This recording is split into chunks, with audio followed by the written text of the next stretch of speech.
Hey everybody, welcome to the Luthierist Podcast. I'm Paul Roney. This week on our show is our interview with Wes Lambe. If you don't already know who Wes is, you are definitely going to want to click those links in the podcast description and check out his not one, not two, but 3 guitar companies that he's involved with. Yeah, how about that, right? This episode is brought to you by our subscribers on our podcast patron account, patron subscription, patron program.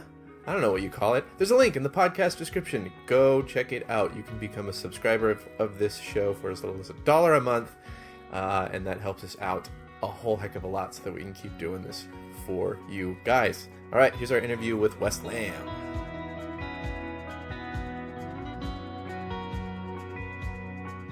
I don't know if I'm totally presentable. I'll have to put pants on if It's okay. Oh, we just do this naked. We didn't tell you? Oh, man. Well, in that case, this kind of party.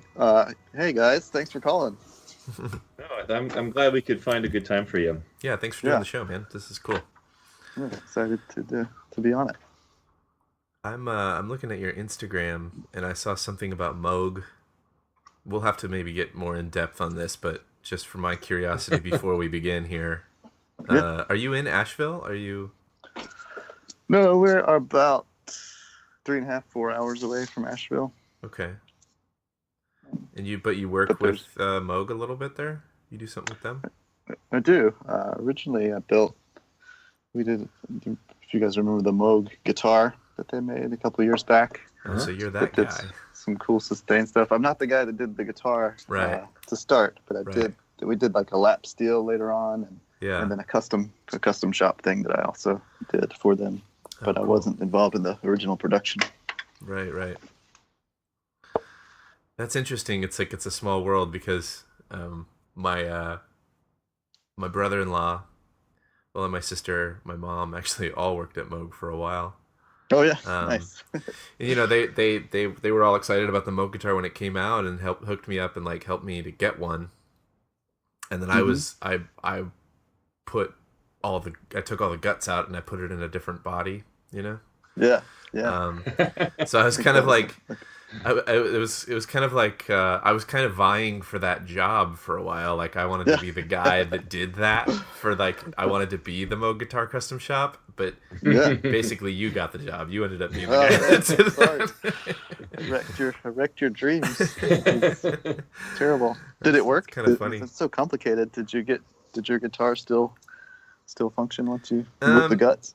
It did mostly, but people who knew better than me said that it wasn't quite 100%, and that was due to just some parts of the technology that like I wasn't privy to. You know, they didn't let all that information so complicated. out. You know, I don't know what you know about it if you were on the inside on all of that, but like I talked to Paul Vo on the phone and stuff, and he tried to explain some things to me, but it still came down to a matter of like optimizing the electronics internally, you know, which I didn't know how to do.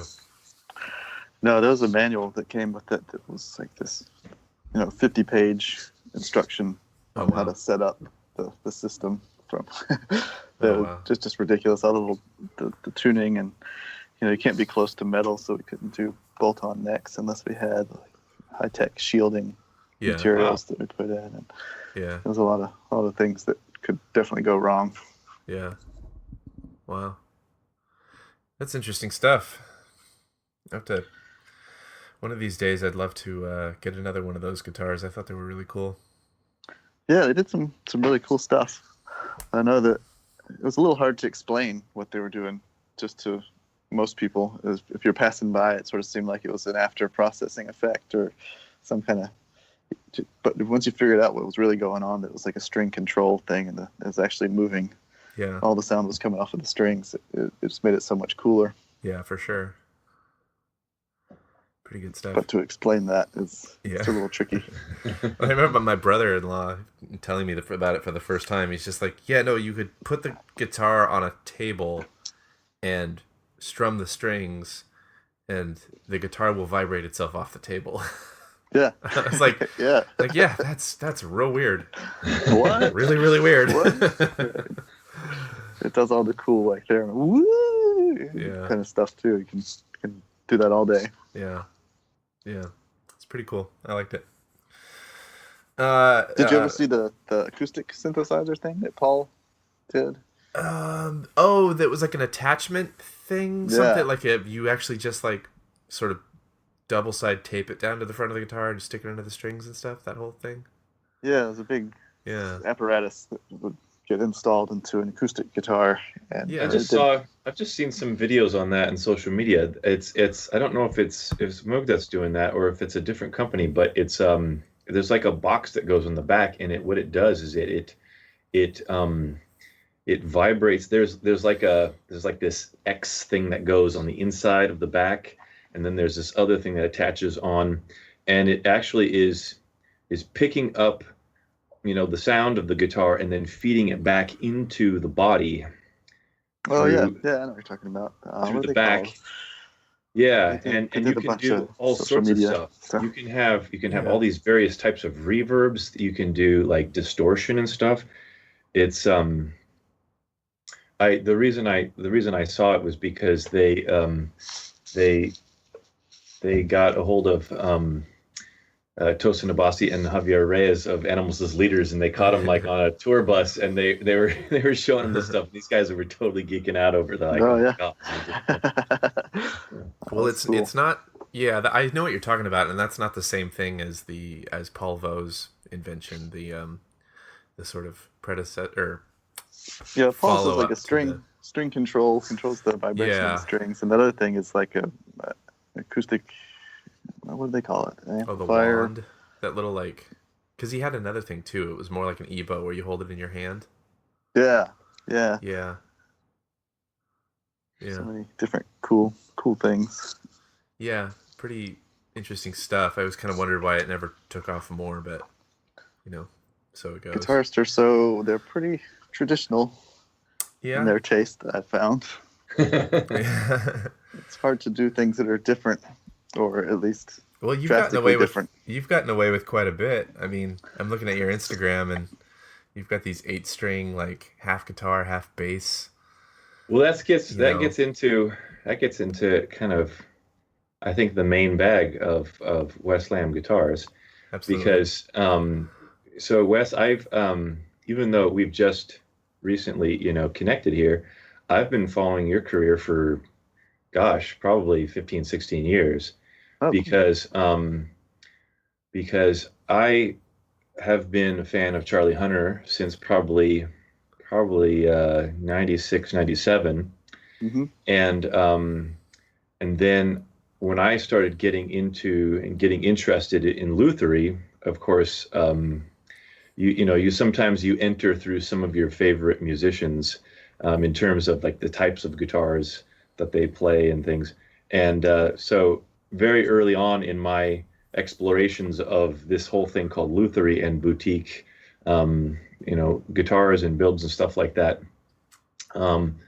I found Novak's guitars, mm-hmm. and started researching all of that, and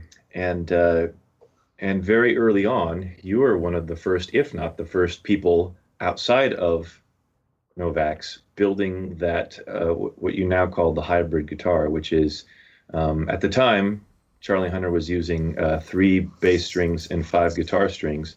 Now he's gone down to 3 and 4, and he tunes it differently now than he did originally. But you were one of the first people that offered those outside of Novak's, and now you're actually living the dream. You're building for him, right? So that's it. All of my lutherie dreams came true. That's awesome. That's so cool. So take us back to that those early days of experimenting with that hybrid design and where that took you. Yeah, I think it started for me. I was actually driving home from British Columbia, where I went to lutherie school at the Summit School. Cool. Out there on Vancouver Island, which was great. But I made a trip down to California to visit Ralph Novak's, just because I was a big fan of his work at that time. And this was 2000, summer of 2000. So I drove down. I went to meet Ralph, and actually Charlie Hunter was there in his shop at that time. And I didn't really know anything about him. I sort of found out about the fan fret thing through Jeff Troggett. I saw one of his guitars at a guitar show, and I was just mesmerized by the whole idea of it. And I knew that was something that I really wanted to do, or be able to. It just seemed so magical to me at the time, and different enough to really, it stood out among the crowd of this guitar show where I saw the first fan fret thing. Yeah.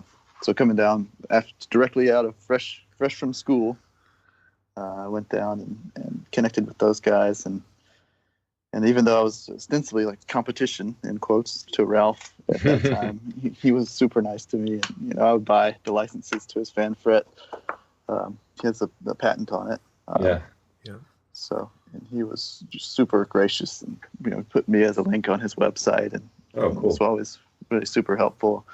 I don't think I ever really infringed on his business model, at least. Yeah, his market share too much. Yeah. Because he's like, is that a Novak's guitar? Is what people ask you if they know anything about it. Yeah. At the time, it's like, oh no, this is something that I'm also doing. Yeah.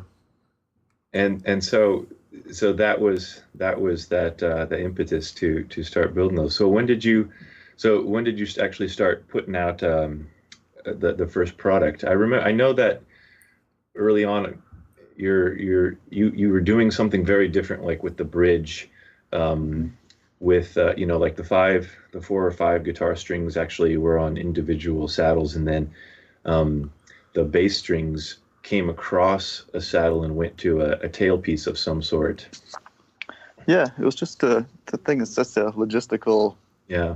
In terms of what's out there, or at least at the time, especially what was available hardware-wise, and I think a lot of times as a builder, you're sort of working with sort of, unfortunately, what will fit in a case that you can buy, but also the hardware that's available.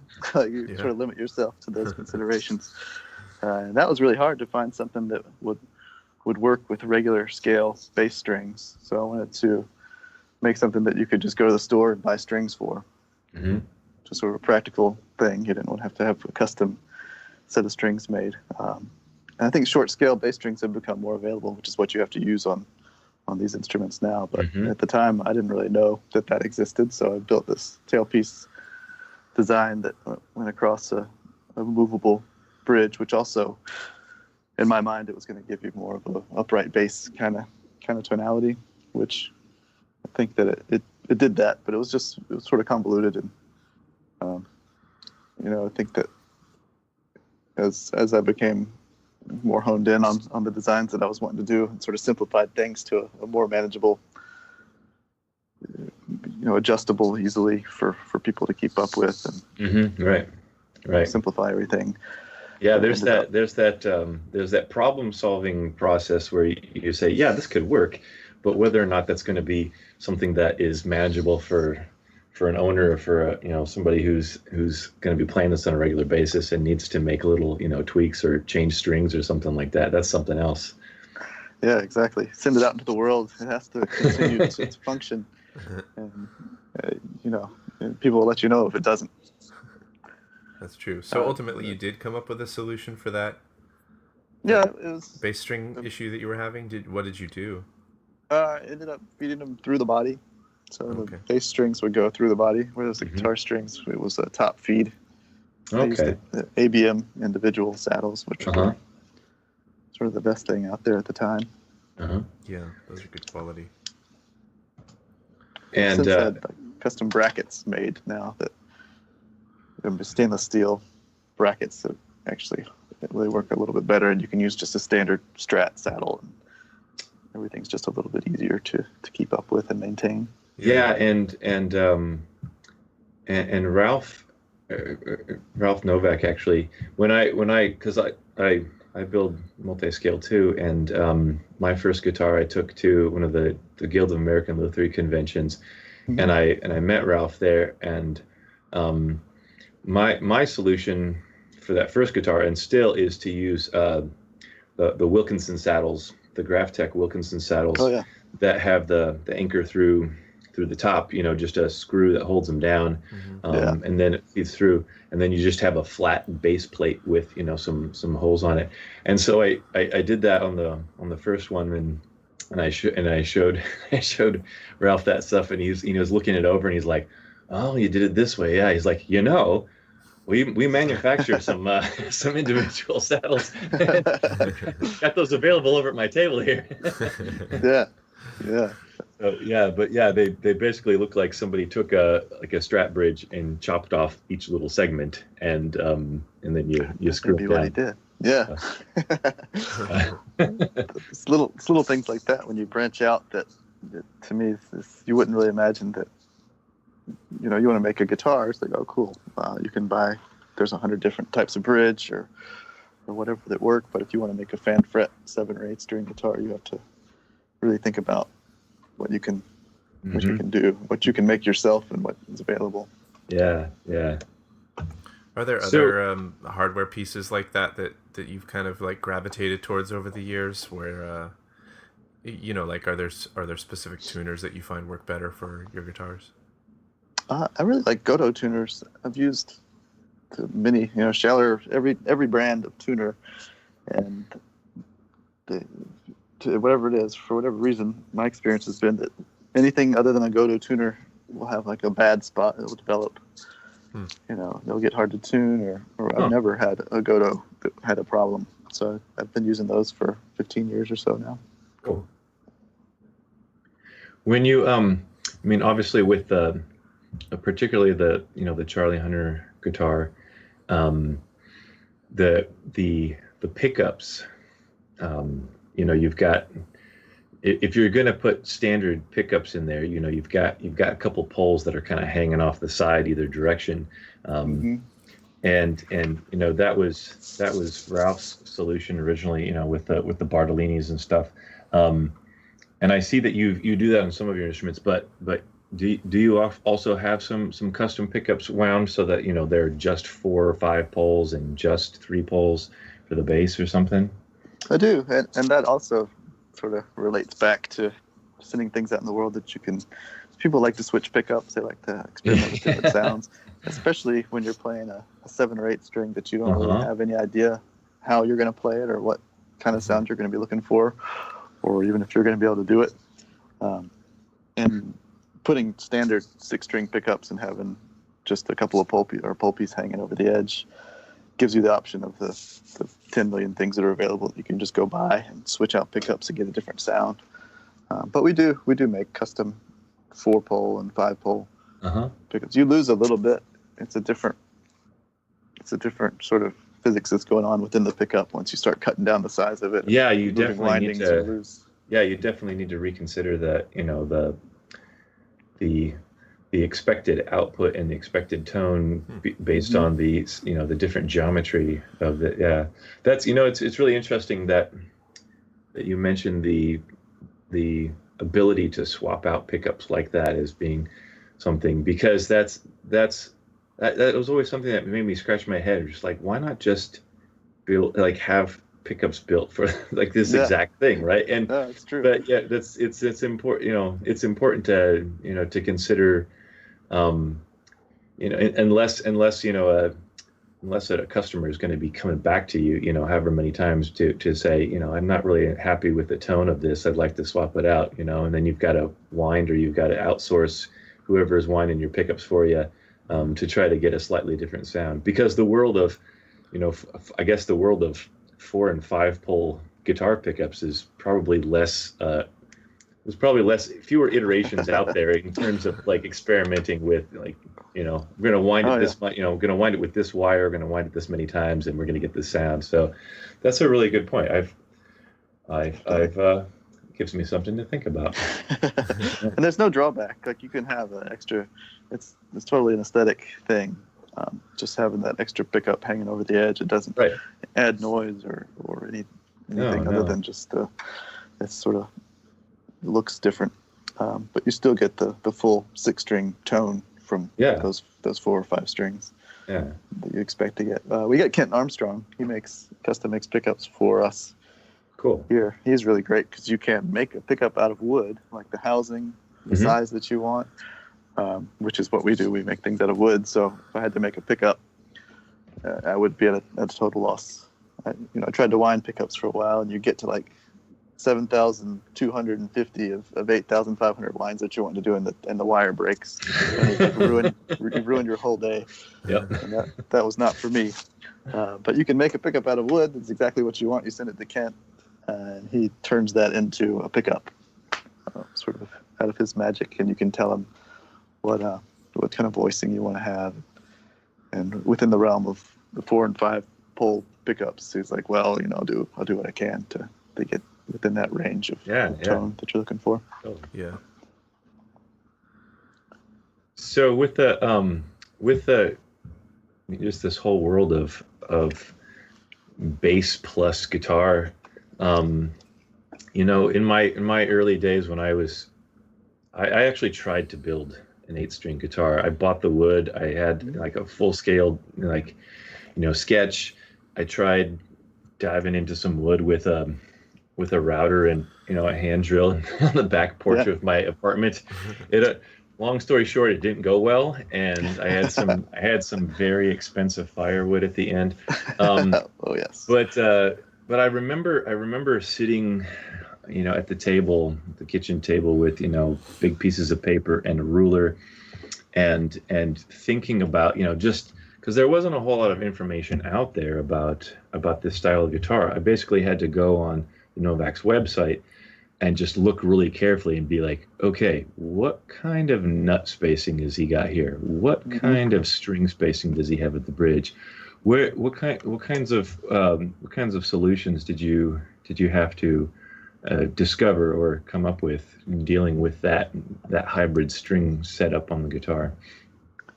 Yeah, it's sort of a whole different world in a way, because you talk about nut spacing and bridge spec. It's like you have to be perpendicular to the center line at some point to decide where your spacing is, because it's on an angle, which would, everything's going to be spaced out further than you know how to communicate to other people. So if I have a 2-inch wide nut on a 7-string guitar, the strings are spaced almost like you'd find on a regular 6-string guitar, perpendicular to the center line. But as you space them, as you measure at the nut, they're significantly farther apart because it's angled out on a fan. So communicating that to people and trying to find a point on which you can communicate with people about terms of these instruments is always a little bit interesting.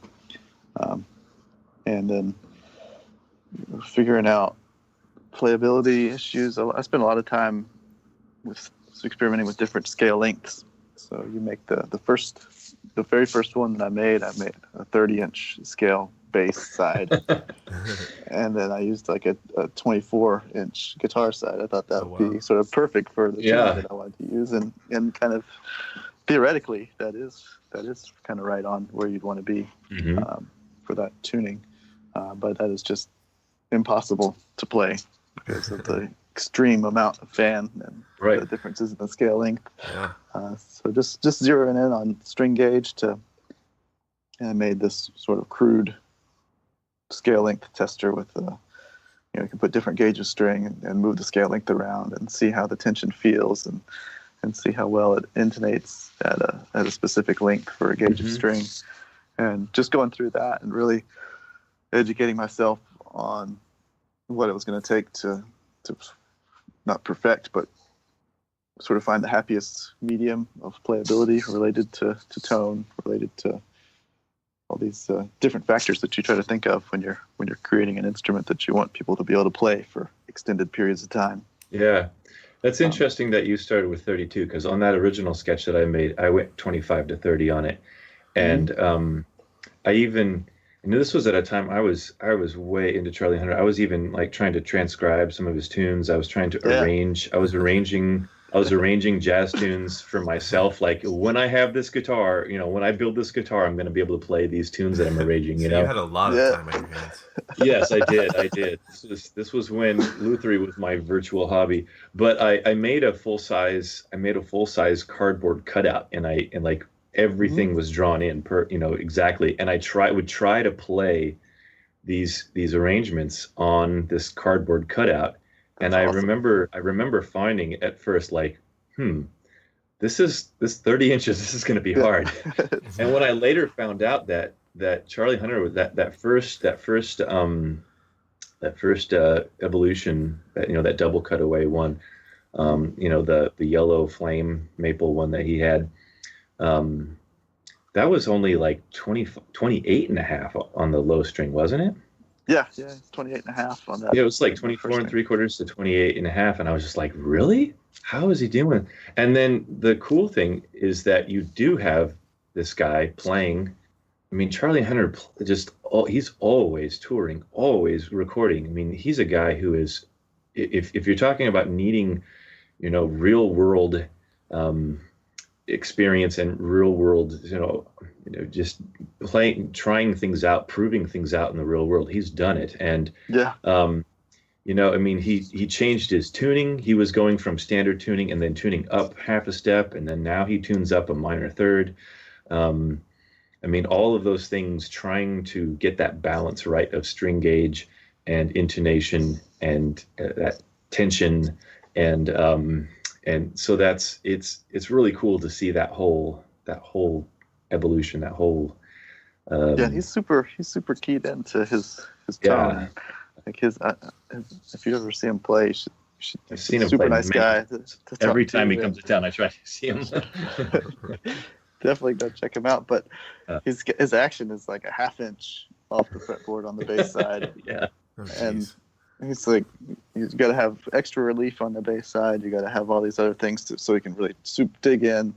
Mm-hmm. That's why he keeps going up in pitch, just to get more tension on the string and more sort of oomph on that side. And it's just, I don't know how he plays it like that. Yeah, it's I've always been really impressed with his technique and seeing it and hearing it, evolve over the years with all of his different, duets and trios and quartets and all that kind of stuff. It's super cool. So where along the line did you become, because you don't just own and manage Wes Lambe guitars. You have a whole shop with a couple other guys too. Tell us about that. Yeah, I think as a luthier, most of us have to have multiple careers at the same time. So you're either doing repairs or making pizzas or, whatever it is that you do in addition to lutherie. This was true for me for a very long time, is that I did repair work primarily, and then I was maybe making 20 or 30 guitars a year on top of being a full-time repair person. Uh-huh. And then as it evolves, it started to make more sense to me to branch out and partner up. I guess after 20 years or so of going at it on my own, mm-hmm. In my basement, we're working with a couple of different stores in town and still doing my own brand of instruments. I was definitely needed a bit of a change from that lifestyle, because it's a 80-hour plus. You can do it as much as you can, and I've got a family of 4 that I mm-hmm. had to support, and it wasn't quite enough to do that and still maintain my sanity. Yeah, so trying to branch out from that lifestyle, which I loved, but you can only go so far. You can get burnt out too if you don't have hobbies. Yeah. Things no, you that's do the thing. outside This used to be my hobby. Like it was the thing I was going to do for fun, but then it turned into the thing that I also do for work. So, mm-hmm. Which is great and a blessing, but it's neither fun nor work at some point, and you got to sort of form it into one or the other, I think. That's where I ended up partnering. So you've got Ben Mascal with pre-war guitars. Ben Michel, he's Michel. How did you get connected with him? He moved to the area here a couple years ago. I guess maybe 5 years ago now. He was working for Tony Williamson, which is a sort of noted mandolin player and shop owner. He's kind of the guy that if you're looking for a Lloyd Loar mandolin, you most people sort of go to Tony Williamson to buy them. And Ben was maintaining his flock of instruments and doing repair work out there. And I actually hired him as a contractor to do my repair work at the time, as my instruments were taking off a bit more, and it was taking up, I was sort of running out of, didn't have as much time to do the full-time repair gig. So he took over that for a couple of years. And then we got, Moog Music approached me to see if we could build their legacy console cabinet. So the big walnut cabinet that looks like a phone switchboard. Right. Oh, wow. These big modular consoles, like Emerson, Lake and Palmer kind of thing. Totally. And I'd worked with Moog for a couple of years, so I did their lap steel, like I said, and their custom shop guitar. So they knew of me as a woodworking person who would be capable of building this sort of a convoluted cabinet that was definitely engineered by a synthesizer. Electrical engineers built this cabinet originally to house their modular synthesis devices. So having to recreate that the way they built them was pretty complicated cabinetry, and we got the contract to make their console cabinets for those things, as well as like we make the little walnut side pieces for their Moog Mother 32 and all the things that go in their tank. I wonder if that means you made my side panels. Yeah, that we did. Cool. We did. But that afforded a shop to have. We've got a 3,000 square foot shop that moved out of, like, my time path was 20 years ago. I had like a kitchen table that I did the work on, and then I had a shed, and then a basement, and then a larger basement, and then now another basement after that, and now an actual 3,000 square foot shop. Wow. Which leapfrogged into being able to do more of a production type construction rather than just the one-off custom instruments. It's having the bigger shop certainly makes it feasible to do a production of guitars. I don't know if it would be possible at this day and age to have a production guitar shop without also, it's hard. It's such a competitive field that you really have to have either a very specific niche that you're doing, like the 7 or 8 string fan fret guitars, which is a niche within a niche almost. Yeah. So I'm finding that out. Yeah. You find that, and just finding a foothold to be able to do things to have the efficiencies that a larger shop offers, to where you can make a little bit of money or a living doing that. Piecing the different companies together. We do hybrid guitars, so that's the 7 and 8 string Charlie Hunter style fan fret, which he's a part owner of that company. Oh wow, I didn't realize that. That's cool. Yeah, he's a 1/3 owner of hybrid guitars, and along with Clay Connor, who he ran Novak's shop at like the early 2000s, putting together all of the Novak's instruments at that time. And that's some key knowledge right there. Yeah, that was sort of pieced together. Charlie was threatening to be moved to the area here, like a little while back, which he may at some point. But Clay Connor lives here as well, so it just kind of came together that it was all gonna work out to form this company between the three of us. So what's the like the division of labor then? Because so Ben's stuff is, it's doing like Martin style and like I'm guessing from what I've seen, like to pre-war type specs with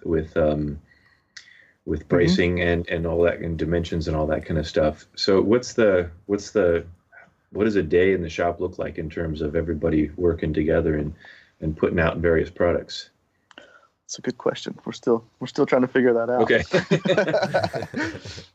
No, I think for the most part, Ben and I, so forming the company together, we had the idea that we would make this thing for Moog, those products for them, the production woodworking would pay the overhead essentially for having a bigger shop and getting loans, and you have purchase orders you can take to a bank and sort of form it into a real entity, a real business model, rather than just having a I said, a guy in a basement. So we formed the LLC to run that company. And then Pre-War Guitars is a brand that's under that same LLC, which we just doing business as Pre-War Guitars. And then Hybrid is a little bit separate. We added that on last year as another side project. So my day usually looks like I come in and I answer emails and hopefully take orders for new instruments and then put them into the pipeline, and they either go to Ben if it's a pre-war thing. He sort of takes the lead on that side of the production and keeping up with that. And if it's a hybrid thing, it goes over to Clay, and he takes care of the production of that. And then I fill in sort of the wherever is needed. So I'll jump in. Most of the time I'm either setting necks or running the finish on the pre-war side, or just doing some setup assembly or milling on the hybrid side. It's wherever I need to jump in is kind of where I'm at. When you say milling, what kind of setup do you got? You guys doing like templates and routers, or you guys have some CNC going on? We have a bit of both, actually. There's different parts we have that most of the necks are done with templates and hand carving, and most of the bodies on the hybrid side are done CNC. So we'll cut out the bodies and carve tops or whatever on the CNC for that side of the business. The only thing we do CNC on pre-war side is the Rosette Rabbit. Okay. So we do have that running. Most of the time, the CNC machine's cutting out mother side panels. That's a good use of time and space. Yeah. And sort of optimizing time and space is really what it's been all about. Because it's really hard, as you guys know, to have a lutherie business. You spend 6 months or whatever making a guitar for somebody, or they're like, "Oh, I got car trouble. I got to cancel the order," and you're like, "Well." Yeah. There's 6 months of work. What am I going to do now? Or they get the guitar and they're like, well, I really wanted a 9-string instead of an 8-string. The color isn't what I imagined it should be. And it just ruins your whole year. So I've tried to spread things out a bit, taking on more responsibilities of running companies, but spreading responsibility. I took a vacation for the first time in 20 years last year, and I got paid while I was not Congratulations. working. Congratulations. It's quite an accomplishment. Man, it felt like a huge thing to me, at least. Yeah. When it comes to so you say you kind of do some finishing stuff. There's a range of sort of finishing outcomes that you guys are shooting for, because these pre-wars. I'm looking at your website here. I mean, obviously there are some models that have, a very just a new finish, because there are some others then that have very worn finish that look like they've been played since pre-war times, and then all the way to, obviously the stuff that you're doing with Wes Lambe guitars and the hybrids. You're doing, beautiful sunburst, natural finishes. How are you guys set up for finishing? It's really hard. They're very, very distinctly different. Like on the pre-war thing, it's the most fun I've ever had making guitars. You just set it down on the bench if it's got dust or dirt on it. If you bump into it a little bit, or you're like, or if yes, you burn through the finish when you're buffing. You're like, yes. That adds to it. That's kind of what you're going for. I like that idea. Just, I know. I'm gonna start making relic guitars. This sounds fun. Yeah, I mean, I accidentally reliced a lot of guitars in my career and never, for whatever reason. But no, we almost need a separate room or a separate situation to do it, because that's a totally different mindset than when you're trying to get a really perfect finish, which is as hard as it is to make the rest of the guitar itself, I think. What products are you using for these? Oh yeah, mostly we use on the hybrid stuff. We use a lot of pre-cat mix. A lot of that's like the natural gloss. Yeah, I'll look in my cabinet here. With Mohawk products, so we have a lot of Mohawk classic instrument lacquer. We like that, and that we actually mix on the pre-war things with a different, a little bit harder lacquer to get more of like a vintage style finish. You get some of that crackle going on. Yeah, I think that it takes. You have to build the finish up enough to get it to crack, but it has to be thin enough to look authentically old. That's old cool. Guitars have a really super thin finish. So I think like a standard production guitar finish is it's like between 4 and 6 thousandths on a nitrocellulose guitar, and ours are somewhere around 2 thousandths. So kind of almost half of what you would get on a standard production instrument. But that's all nitrocellulose and various mixes of different types. And then I had a guy that I was working with for a long time that was just a guitar finisher. He did production guitar finishes out of a separate shop. So a lot of the Wes Lambe electric guitars had UV polyester. Was that Stike at Rowico? Yeah, Stike. Yeah, okay. Yeah, he did great work. And hi, Stike. He's been on the show before. Yeah. Good dude. Oh, nice. Yeah, he's great. He's still local to here, and we still send some stuff his way every once in a while. Cool.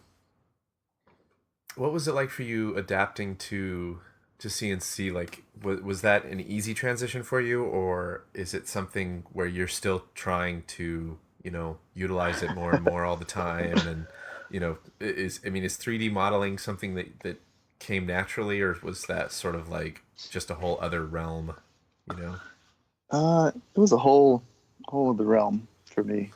I still sometimes will design instruments on paper. You draw them out, start with the center line, and scale links, and go from there. But for the most part, everything is in the computer now. I don't do a lot of 3D modeling. I do a lot of 2D. You can get away with 2D and then run in toolpaths to get most of the things done on electric instruments. And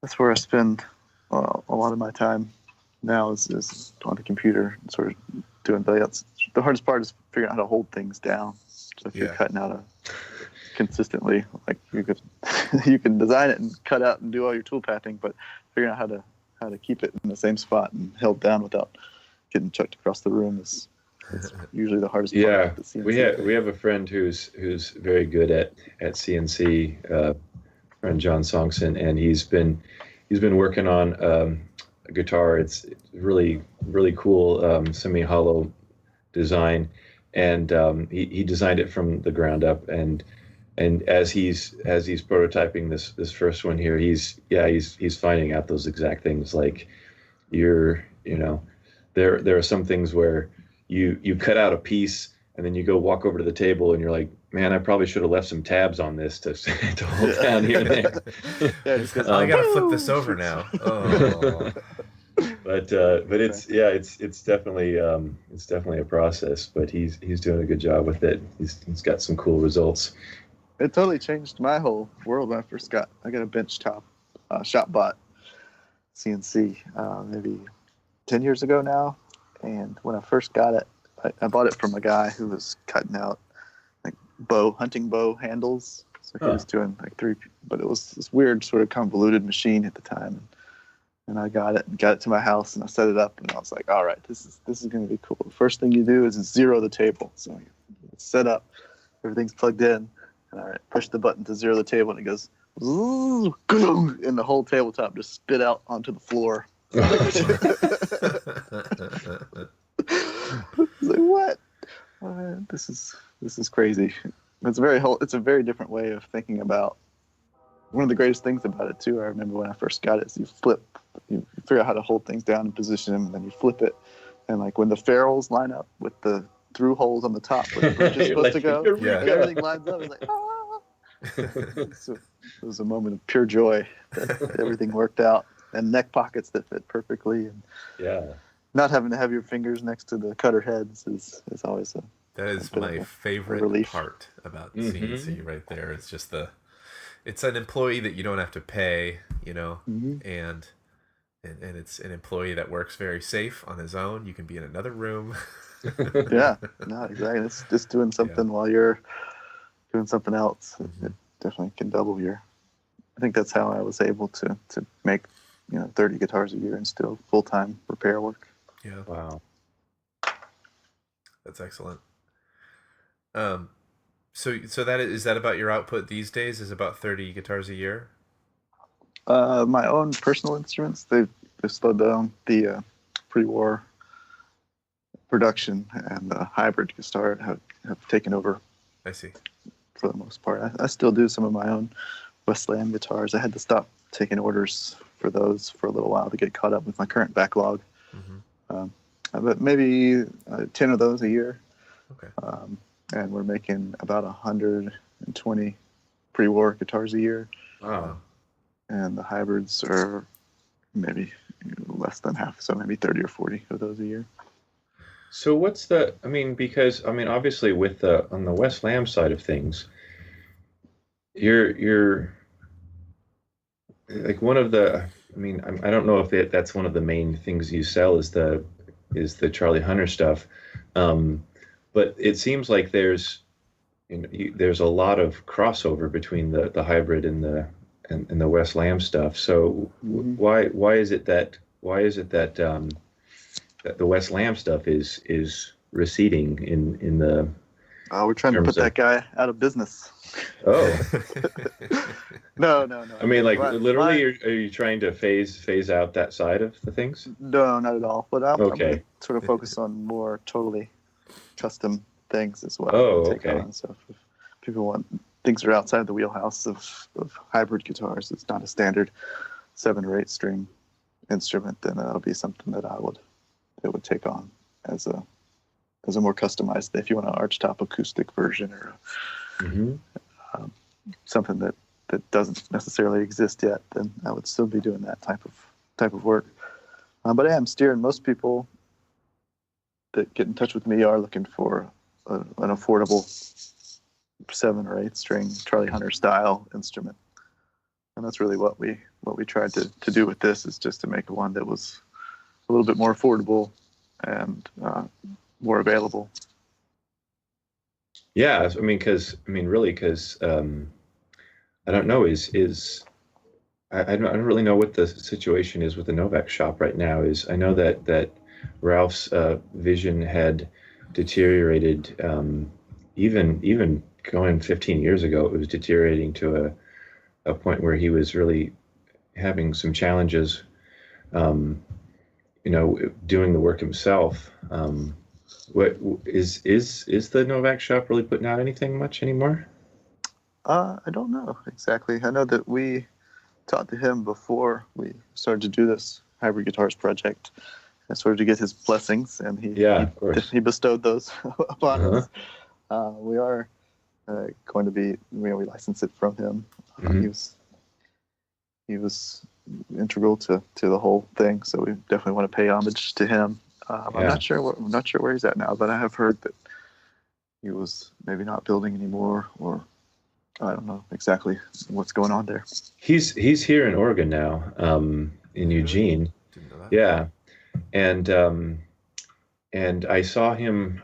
We have a local show here in Portland called the Northwest Handmade Instrument Show. That's just at the end of the month, and he, up until about 4 years ago, he was still exhibiting there, and in recent years he's walked through. He's come through just to say hi to people and stuff. I didn't see him last year, but he's still around. I wave him down whenever he walks by, and show him what I'm doing lately with the tight scale stuff. But yeah, I'm not really sure where he's at.